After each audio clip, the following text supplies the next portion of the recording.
Thanks very much for staying with us. Time now for Eye on Africa with me, Georgia Calvin-Smith.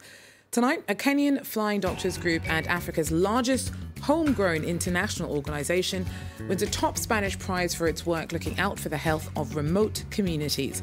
We speak to the CEO of Amref Health Africa about his emphasis on grassroots solutions. Also, Mozambique's president sets aside political differences to eulogise his late arch-rival, Afonso Dhlakama. Filipe Nyusi vows to keep up peace talks despite the former rebel leader's death last week. And Nigeria's busiest seaports are around Lagos, but even as goods are ferried in and out of the hub's waters, the roads around the port suffer from near permanent gridlock because of shoddy maintenance. We take a closer look. But first, the largest African-led international organisation on the continent has won a top prize for its work getting health services to out-of-the-way communities.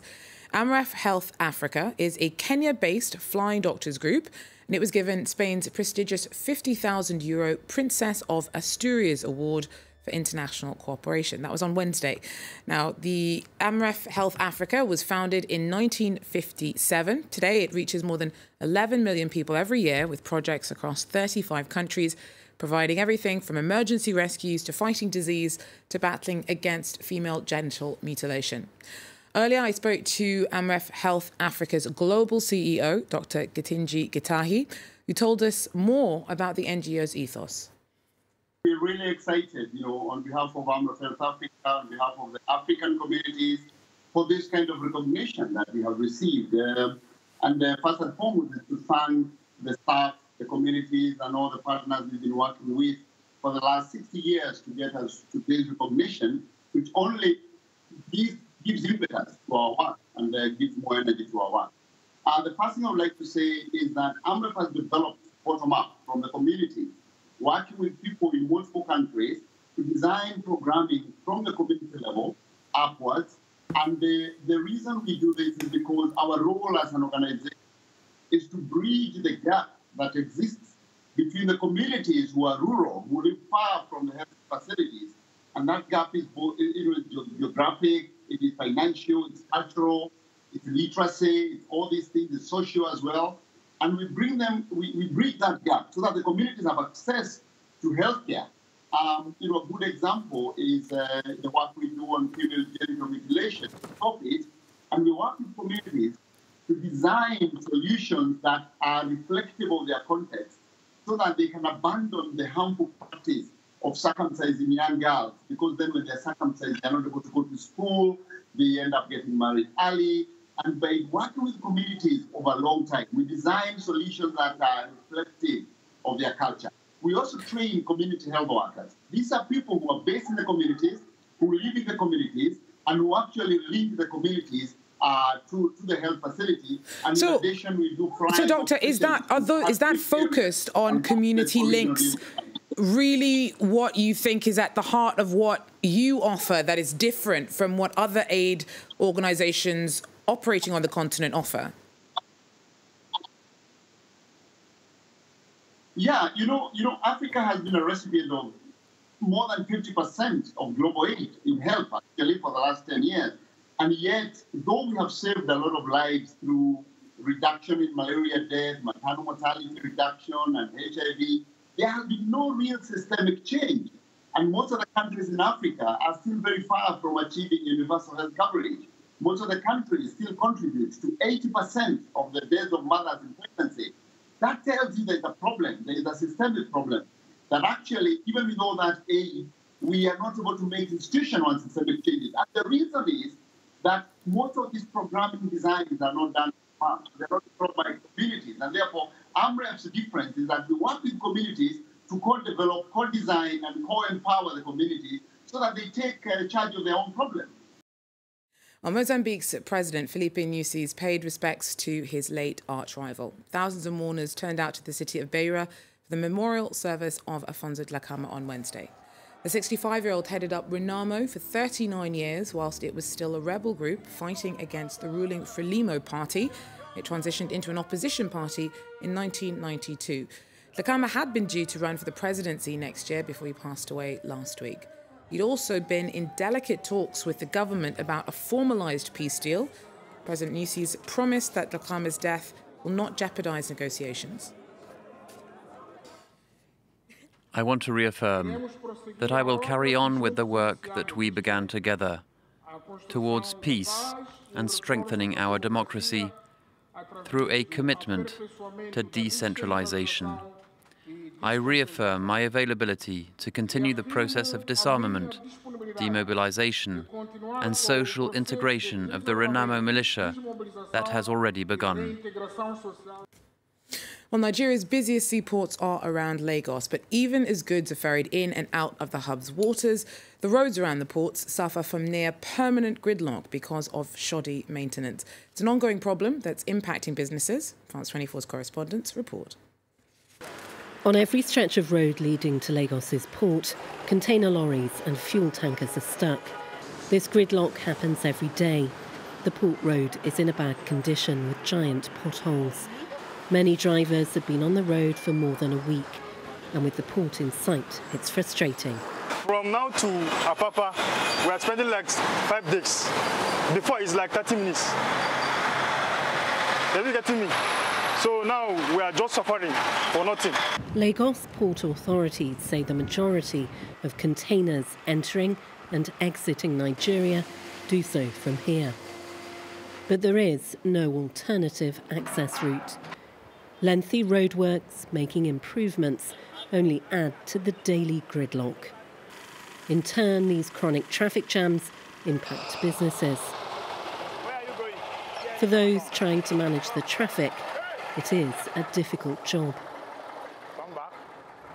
We discovered that between 65 and 70% of these trucks are carrying empty containers to the port. Then the management or APAs call on shipping companies.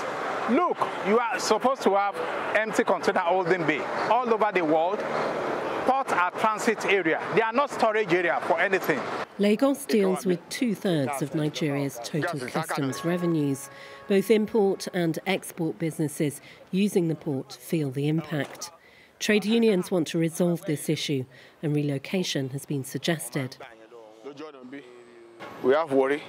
We have Port Harcourt, we have One. Let the port be relocated to that side. So the volume of activity in Lagos will come down. Experts say there is a need to develop Nigeria's road and inland waterways. As cargo ships finally depart, the next load is waiting in gridlock. Well, parents of autistic children in Ivory Coast have long struggled to get their kids properly diagnosed with the condition. Getting them an education can be close to impossible. A private school in Abidjan, though, that specialises in looking after autistic pupils is urging the government to do more to raise awareness about the disorder. Colouring, pronouncing, and most of all, opening up to others. The students of the Medico-Psycho-Social Centre of Abidjan are among the lucky ones. They're getting care and education that's too expensive for the majority of Ivorians. We try to help these children to integrate a social life that we consider normal. So we work a little on empowerment first and also motor skills.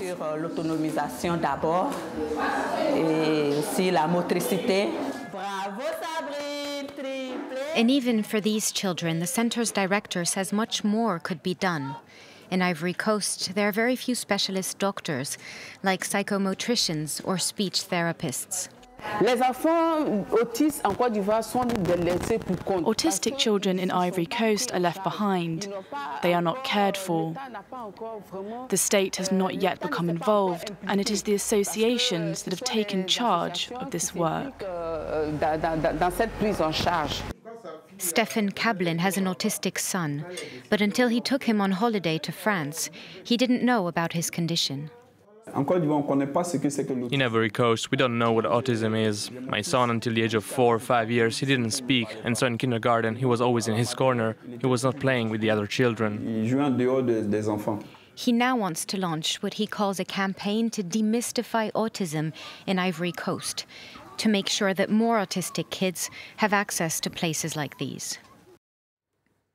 And finally, the first ever Kenyan movie to be selected at Cannes screened on Wednesday. Rafiki premiered at the prestigious International Film Festival despite being banned in Kenya. It's based on a prize-winning short story by Ugandan writer Monica Arak-Danyeko and tackles the romance between two women whose fathers are political rivals. Showing her work in her home country could land director Wanuri Kahiu in jail, but she's told France 24 that although she didn't mean to cause a scandal, she will not be shying away from the controversy. I feel like there's a future for gay rights in Kenya in time, and we're working towards it. Right now, there's a court case about decriminalizing homosexuality that's going on in Kenya. And we believe that once we begin to live the spirit of our national anthem, which says peace, love, and unity, once we begin to really, really understand the meaning behind the words and the weight behind those words, then I think that we will be living a more African lifestyle, a more Kenyan. That would be in keeping with the national norms and values. Well, that's it for Eye on Africa for now. Thanks very much for joining us. Do so again. Take care.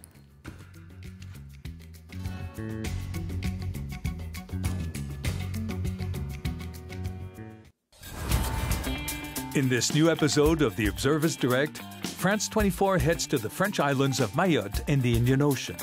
Mayotte is the youngest department of France. Half of its population is under aged 18. But the island's young people face many challenges, including violence, precarious living conditions, and educational difficulties. Our observers who live there share their fears and their hopes for the youth of Mayotte. The Observer's Direct, presented by Gaël Faure on France 24 and France24.com.